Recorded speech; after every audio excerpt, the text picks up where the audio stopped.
The market was loud with voices, full of bright colors, shining stalls, and strong smells of spices, fried food, and smoke from cooking fires. But to the alien widow it felt empty, like the whole place had turned its back on her. She walked slowly, her bare feet dusty, her clothes torn at the edges, her child holding her hand tightly.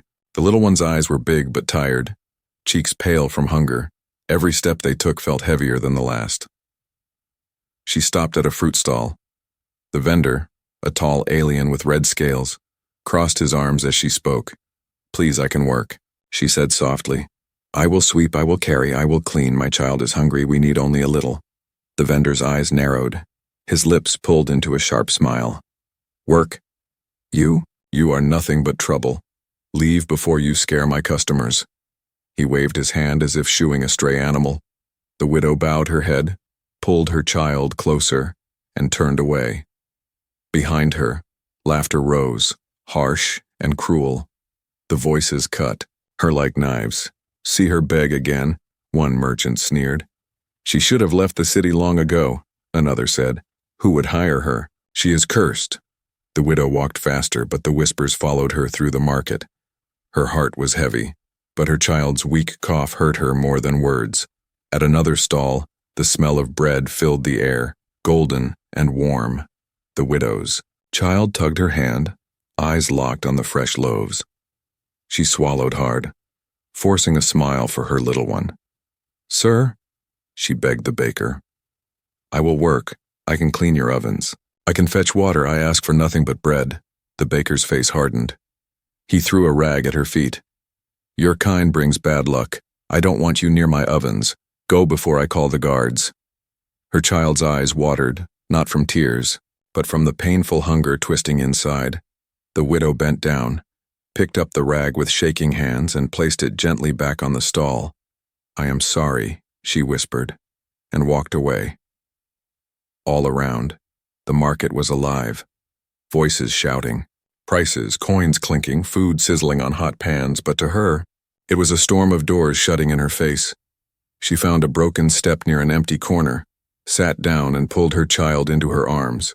The little one pressed against her, weak but still holding on, her eyes blurred with tears. But she tried. To stay strong, she could not let her child see her fall apart. The child whispered, "Mother, why will no one help us?" She kissed the child's forehead, her voice low. "Because they cannot see us, they see only what they fear." But in truth, she no longer believed her own words. On the other side of the market, leaning against a wooden post, stood a human. His clothes were plain, his hands rough from work. His eyes followed the widow as she begged from stall to stall. He had seen the vendors laugh. He had seen her child stumble from weakness. He said nothing yet, but something inside him moved like a fire quietly catching in dry wood. Back on the step, the widow closed her eyes for a moment. Her stomach growled, her child coughed again, and her hope felt smaller than a candle in the wind. She remembered her husband, lost in the last war. She remembered promises of safety from the city. But now all she had was the child in her arms and a world that wanted nothing to do with them. The market noise grew around her, but it felt far away, as if she and her child sat inside a bubble of silence, a silence filled with despair. Then her child's small voice broke it. "Mother, will we eat today?" Her lips trembled. She had no answer. She looked up at the sky, clear and bright, mocking her misery. Then back at the stalls, where people laughed, ate, and traded as if her suffering was invisible. Her hands shook as she held her child tighter, her mind whispering desperate prayers that someone, anyone, would see them as more than shadows in the dust. From across the way, the human straightened, his eyes narrowed, his jaw clenched. He had seen enough. The widow lowered her head again, not knowing that someone was about to step into her story, not knowing that the emptiness of the market was about to be broken. Because sometimes hope does not arrive with loud voices or open doors. Sometimes it arrives quietly, standing in the dust, waiting for the right moment to speak, and in that moment, the human finally took a step forward. The next morning came, cold and gray. The market woke with its usual noise, traders shouting prices, buyers arguing, carts rolling over stone streets. The alien widow rose early, her child's small hand still clutched in hers. They had slept on the broken step, their bodies stiff from the hard ground. Her child's stomach growled. She brushed the dust from the child's hair, forcing a smile she did not feel. "Today we will try again," she whispered, though her voice trembled. She walked into the market with tired eyes but stubborn steps. Hope was small inside her heart, but it still lived. She stopped at a cloth shop, where colorful fabrics hung like banners in the wind. "Please," she said to the alien merchant, a woman with long blue horns. "I can sew, I can sweep, I can clean your cloth. I need only food for my child." The merchant's eyes swept over her, cold and sharp. Her lips curled. "I know you, widow. You are a curse. No one who hires you keeps their shop standing for long. Leave before your shadow darkens my goods." The widow lowered her head, pulled her child closer, and stepped back. The merchant lifted her voice louder. "Everyone, see? She comes again, begging like a stray dog." Laughter rose from nearby stalls, cruel and sharp. The widow's ears burned, but she kept walking. At another shop she tried again, this time at a stall selling spices.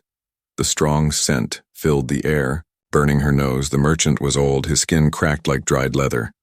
"I can grind, I can carry sacks," she begged. "Please let me work. My child needs to eat." The old merchant's voice was like stone. "You carry no luck, widow. You carry only hunger. Go before I lose customers." She stepped away quickly, her child stumbling as they moved. The crowd did not move aside for them. Bodies shoved them. Elbows struck her thin arms, yet she said nothing. Finally, she saw a small shop at the edge of the street, with wooden doors painted green. It smelled of fresh bread inside. Her child's eyes lit up. She gathered courage and knocked. The door opened a crack. A thick alien hand grabbed it, pulling it, wide enough for her to see the baker's angry face. "You again?" he barked. "Did I not warn you yesterday?" "Please," she said softly. "I will work for nothing, my child." Before she could finish, the door slammed shut. The sound was loud, final, and cruel. Dust rose as the wood shook. The widow's child jumped at the sound, eyes filling with tears. The widow's heart cracked. She touched the closed door with trembling fingers, then turned away slowly behind her. Voices whispered, "She will never learn. She should leave the city. She is a curse to all who touch her." She walked quickly, tears hot in her eyes. She reached the broken step again and sat down, pulling her child onto her lap. The child's face was pale, lips dry. She tried to smile, but it broke. "Mother, why do they hate us?" the child asked, voice weak. The widow closed her eyes, her chest tight. She whispered, "Because they fear what they do not understand." But her own voice was hollow. Not far away, the human leaned against a wooden stall post. His eyes followed. Every door that shut in her face, he had watched her stumble. He had watched the child's small body shake from hunger. He clenched his jaw. His hands tightened into fists. He had kept silent for too long. That evening, as the sun sank and the market grew quieter, the widow tried one last time. She approached a shop selling dried fish. The smell was strong. She bowed low, voice almost gone. "Sir, please, one chance," she whispered. "I will work harder than anyone, just let me try." The shopkeeper spat on the ground near her feet. "You are nothing, widow. Go away before I call the guards. Your child will starve because of you." Her child coughed violently then, small body shaking. The widow fell to her knees, holding the child close. Tears dropped into the dust. For a long moment, no one moved. The crowd looked, but no one helped. Then, from the shadow of a wooden post, heavy footsteps sounded, slow but steady. The human stepped forward, his voice deep and firm. "Enough," he said, loud enough for the crowd to hear. His eyes burned as he looked at the shopkeeper. She asked, "For work, not pity. If none of you will see her, then I will." The widow raised her head, stunned. Her child blinked through weak eyes, staring at the stranger. The market went silent. The laughter died. The whispers froze. No one had expected a human to step into her story, and in that silence, The humans. Words carried like thunder. Words that would change everything. The widow sat again on the broken step at the edge of the market, her child resting weakly against her chest. The air smelled of roasted meat and baked bread, but those smells only deepened the hunger twisting in their stomachs. Her eyes were empty. She had begged all morning, doors had slammed, voices had laughed, and the cruel words still echoed in her ears. Around her, the market carried on as if she did not exist. People traded coins, carried baskets, and shouted prices, but no one looked her way. Her child stirred, coughing softly. The sound cut deeper than knives. She wiped the child's lips and whispered, "It is all right, my little one, we will find something." But even as she spoke, her voice broke. She felt the stares again, merchants shaking their heads, women pulling their children away, men whispering, "She is cursed, trouble follows." Her, the widow lowered her gaze, shame burning like fire in her chest. Then a shadow fell across her, heavy and tall. She looked up slowly, blinking against the light. A human stood before her. His face was plain, rough from labor, his hands scarred. His clothes were simple, a faded shirt and work-stained trousers. But his eyes were steady, and in them there was no mockery, only something she had not seen in a long time. Serious kindness. "Do you want work?" the human asked, his voice low but clear. The widow's heart stopped for a moment. She thought she had misheard. She glanced around, expecting laughter, but the crowd was silent, watching with wide eyes.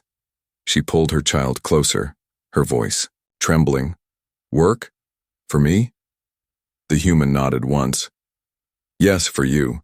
She searched his face, waiting for the trick, waiting for the cruel smile that always followed such words, but there was none. His voice carried weight, not mockery. I can work," she stammered, her hands shaking. "I can clean, I can carry, I can wash. I ask for nothing but food for my child." The human's eyes softened. "Then come. I will give you work." A gasp moved through the market crowd. Voices rose like buzzing insects. "He's hiring her." "Has the human lost his mind?" "She will bring him ruin." The widow froze, shame and fear crashing down. She bowed her head, whispering, "You don't know what they say about me. If you give me work, they will turn against you too." The human's jaw tightened. His voice was firm. "I know what they say. I also know what I see. I see a mother who has not given up. That is enough for me." Tears filled the widow's eyes.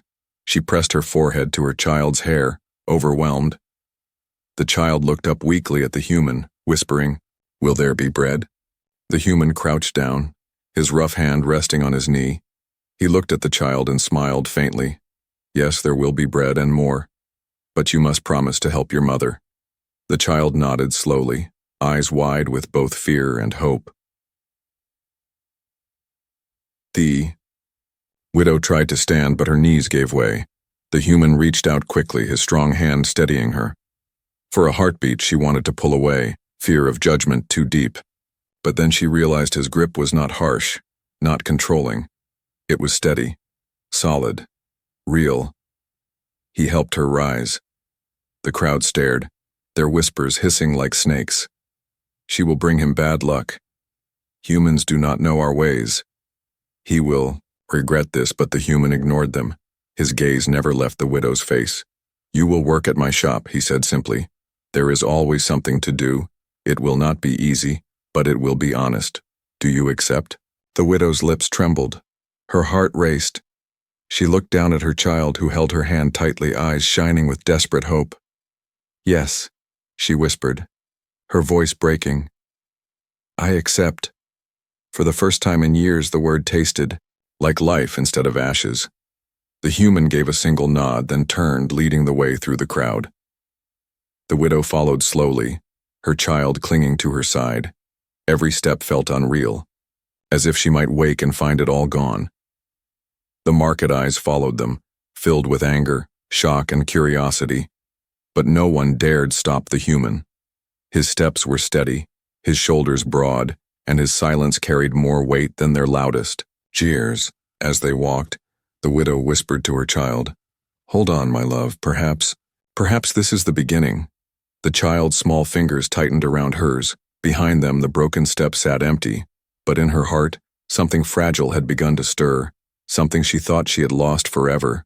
Hope, and though she did not know it yet, this one offer in the dust would not only change her life, it would shake the whole market. The human's shop was not large. It stood at the far edge of the market, made of worn wood and patched stone. Its roof sagged slightly and the sign above the door was faded, but inside, the shelves were lined with tools, pots, and small supplies that travelers often bought. The widow stepped inside with her child. Her hands shook, not from weakness alone, but from disbelief. This was the first door in many months that had opened for her. The air smelled of oil, wood shavings, and fresh bread sitting on the counter. Her child's eyes locked on the bread, but the widow quickly pulled the little one close, whispering, "Do not touch. This is not ours." The human noticed. His rough hands set the bread on a small plate. He pushed it across the counter toward them. "It is yours now, eat." The widow froze, her lips parted, but no words came. She wanted to refuse, wanted to prove she was not begging anymore. Yet her child's trembling hands reached forward first, breaking a piece of bread and chewing with wide, grateful eyes. Tears stung the widow's vision. She bowed her head, whispering, "Thank you."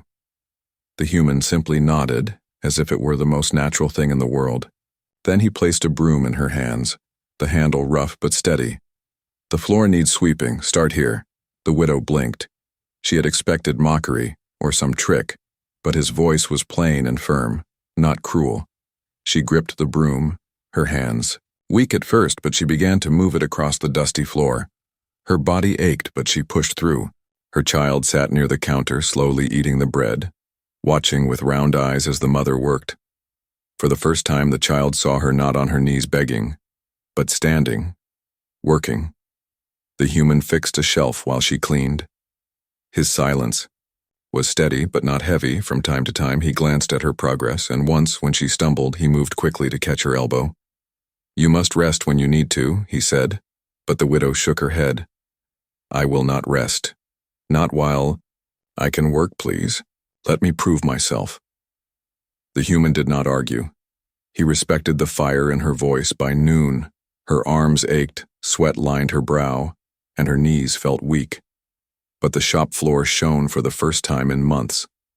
She leaned on the broom, breathing heavily. Her child hurried over and placed a small hand on her arm, eyes full of pride. "You are strong, mother," the child whispered. The widow's heart broke and healed at the same time. She pressed a kiss to the child's head and whispered back, "For you I must be." Outside, voices gathered, curious merchants peeking in through the doorway. Their whispers were sharp as knives. "Look, she is working in his shop. He is mad, he will lose everything. She will curse his business." But the human ignored them. He stood tall, hammering a loose board into place. His voice carried steady.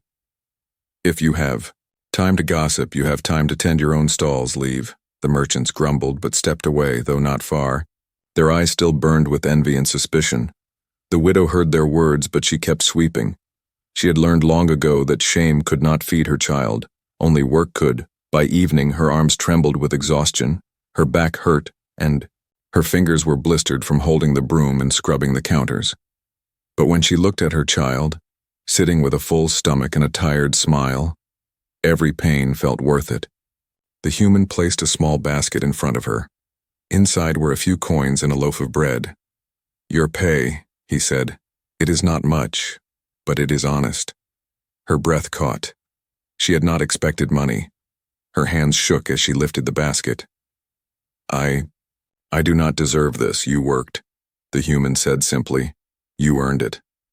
Her chest filled with warmth, a strange and dangerous feeling. Hope.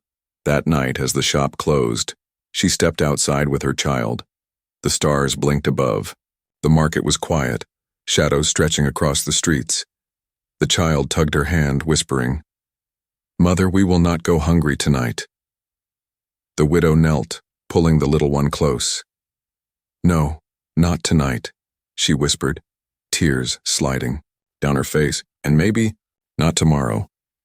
But in the distance, unseen by them, rival merchants watched with narrowed eyes. Their whispers were darker this time. If the human protects her, He threatens us all. We must put an end to this before it grows. And so, while hope lit a fragile flame inside the widow's heart, shadows of envy were already moving against her. The next days passed slowly, but for the widow they felt like a miracle. Every morning she woke with her child in her arms, and instead of wandering the market with empty hands, she walked with purpose. She had work now. The human's shop became her place of survival. She swept the floors, wiped the shelves, stacked tools neatly, and carried water from the well. Her body still ached from hunger, but each day she grew stronger. The bruises of shame began to fade, replaced by the pride of honest work. Her child, once weak, now smiled more. Bread no longer came as a dream, but as a daily meal. Sometimes, the human even gave the little one a piece of sweet fruit. The widow's heart would swell watching her child eat without fear, but outside the shop's wooden door, anger was growing. Merchants whispered among themselves in the market. Their eyes followed her every step. The sight of the poor widow sweeping, working, earning burned like fire in their pride. She was meant to starve, one merchant hissed. She was meant to vanish, not to rise again. Another spat. That human is a fool. He does not know what he has done. Their jealousy turned sharp like knives hidden in sleeves. At first, they tried small tricks. They told customers not to buy from the human's shop. They spread rumors that his goods were cursed because of the widow's touch. But the human's loyal customers kept coming, some even more curious now. Buying more than before, this only made the rivals angrier. One afternoon, as the widow swept outside, two merchants approached. Their steps were heavy, their smiles false. "Widow," one said, his voice dripping with mock kindness. "You work hard, but do you not wonder why the human hired you? He pities you, that is all. He will tire of you soon. Then you will be on the street again, more hated than before." The widow's hands tightened on the broom. Her child hid behind her skirt, peeking nervously at the men. She wanted to answer, but her throat closed with fear. The human stepped out of the shop just then, his eyes sharp. "If you have no business here, leave," he said firmly. His voice was low, but it carried like steel. The merchant's false smiles slipped. They spat on the ground. "You are blind, human. She will ruin you." The human's jaw clenched. His hand rested on the doorframe like it could break under his grip. "Go," he repeated. And this time, the merchants left, but their eyes promised they would return. Inside, the widow sat quietly, her heart trembling. She whispered to the human, "They are right. I will bring you trouble. You should not defend me." The human looked at her, his voice steady. "I defend what is right. Trouble is nothing compared to letting injustice live." Her breath caught. She lowered her head, not knowing how to answer. That night, after closing, she sat with her child on the shop's floor. The child curled into her arms, whispering, "Mother, will they hurt us?" She brushed the child's hair softly, forcing courage into her voice. "No, my love, we are safe here." But deep inside, she was not sure. The jealousy in the market was spreading like fire under dry wood, and she could feel the heat growing, stronger each day. By the third week, the merchants gathered in secret corners, their voices low but fierce. If the human keeps her, others will follow. The cursed will think they can rise. He must be made an example. His kindness must burn so none dare repeat it. The widow did not know their full plans, but she felt their eyes everywhere, watching her as she swept, as she carried water, as she smiled at her child. The laughter that once ignored her now turned into hatred, sharpened to a point. One evening, as the sun bled red across the sky, the widow closed the shop shutters. The human counted coins at the counter. Her child hummed softly, playing with a wooden spoon, but from the dark edge of the market, shadows gathered. The jealous crowd had decided. Words were not enough anymore. The widow's heart raced, though she did not yet see them. She only felt it, a storm coming closer, heavy and dangerous. And as the night settled over the city, the whispers turned into footsteps, the plotting into action. The widow's new hope had lit a fragile flame, but in the darkness, jealous hands prepared to snuff it out. The market was quiet under the night sky. Most stalls were locked, the streets almost empty. Only the faint glow of lanterns lit the narrow paths. The human's shop stood at the edge, its wooden shutters closed, smoke from a small cooking fire still curling upward. Inside, the widow sat with her child, their small blanket wrapped tight around them. The human worked at his counter, fixing a broken tool by lantern light. The air smelled of warm bread cooling on the shelf. For the first time in months, the widow's heart felt a little steady. Her child slept with a full stomach, head resting. On her lap, she whispered a silent prayer of thanks, but outside, shadows moved. A group of merchants crept through the alleys, their faces hidden under dark hoods. They carried oil jars and torches, their whispers sharp like knives. "This is the only way," one hissed. "He must learn not to defy us." Another answered, "The widow will burn with him, and no one will dare hire her kind again." They poured oil along the walls, soaking the dry wood. The smell of it rose strong in the air. One merchant lit his torch, the flame flickering with hunger. Inside, the widow stirred, her brow furrowing. She sniffed the air and froze. Her body tensed, her eyes widened. She smelled it. Oil and smoke. She looked toward the shutter and saw the faint glow of light outside. Her blood turned cold. She shook the child awake, whispering urgently, "Get up, my love, quickly." The child rubbed tired eyes, confused but obeyed. The human noticed too. He straightened, setting down his tool. His eyes narrowed. He moved toward the door just as the first torch hit the wall. Flames leapt up, crackling, hungry. The dry wood caught fast, smoke billowed thick, filling the air with heat and choking black. The widow's heart pounded. She grabbed her child close, coughing. The human ran to the back door, but as he pushed it open, another shadow blocked the way. A rival merchant stood there, torch in hand. "You should have listened," the merchant sneered. "This is your punishment." The human's eyes burned. With fury, his fist shot forward, striking the merchant hard. The torch fell and rolled, sparking. But he kicked it aside and slammed the door shut. The fire spread faster, licking up the walls. The shelves began to crack, goods falling in piles. The widow coughed, tears streaming from the smoke. Her child clung to her chest. Wheezing, the human rushed to her side, pulling a cloth over her head. "Stay low, stay close, he commanded.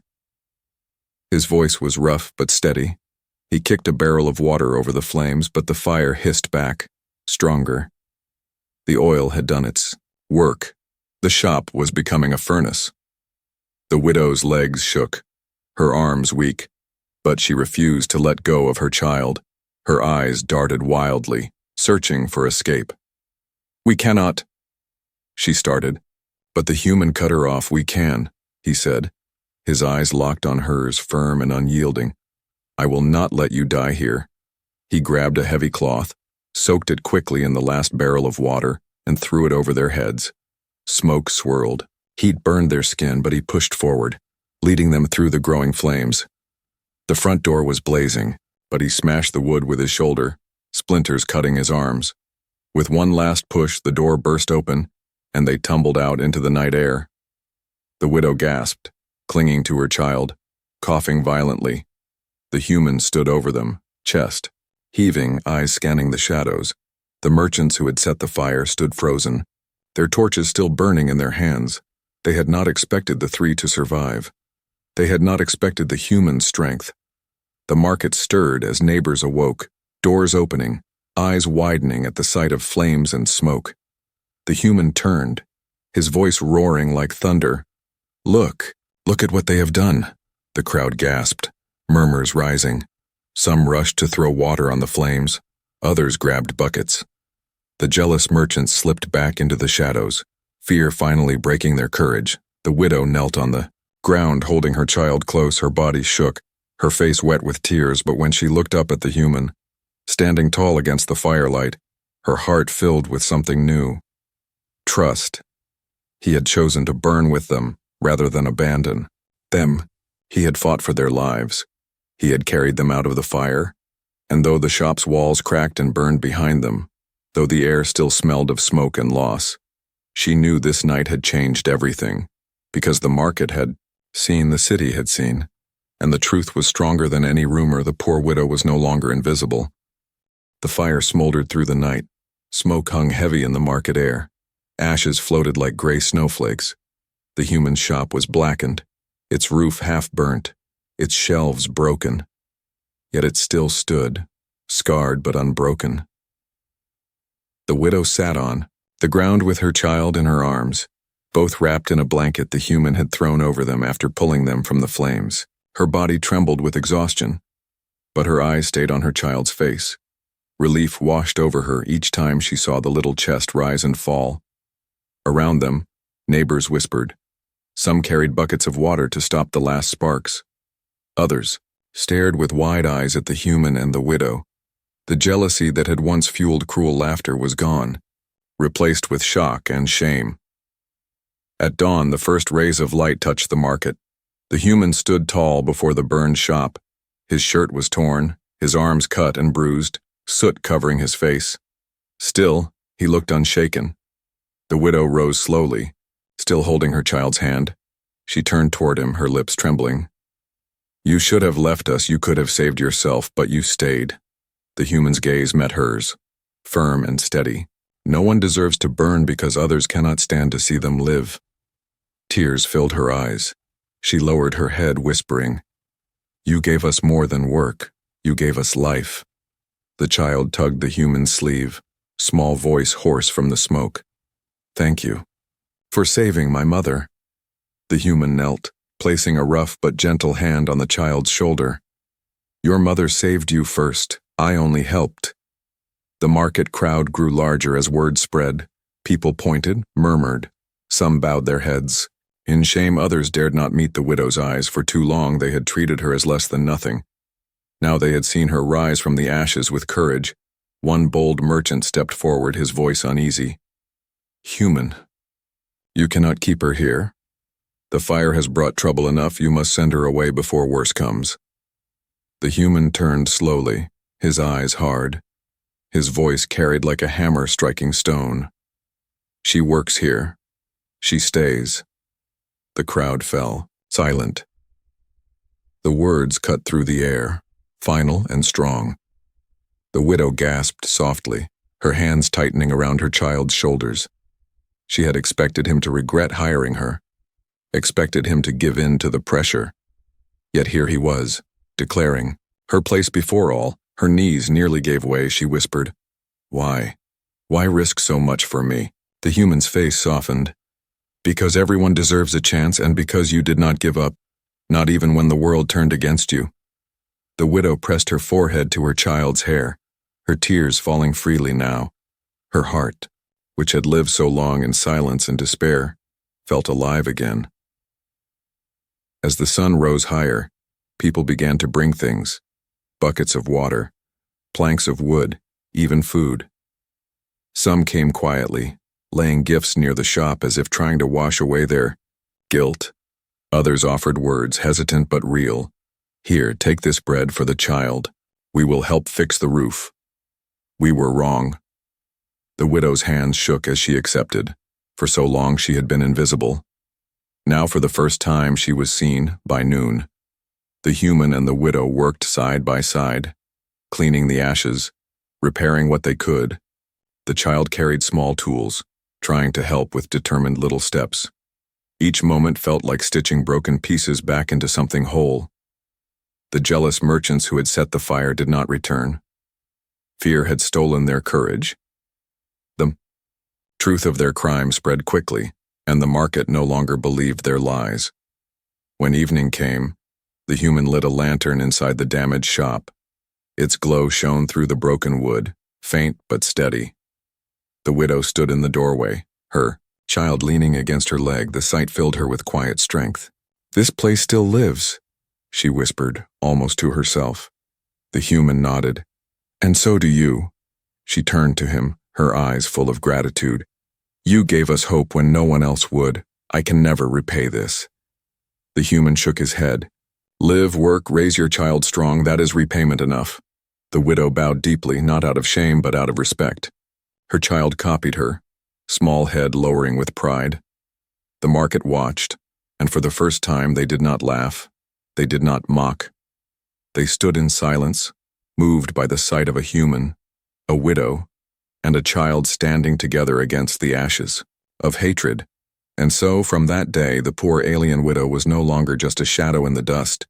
She was a worker, a mother, a survivor. And beside her stood the human who had given her not just a job, but a new beginning.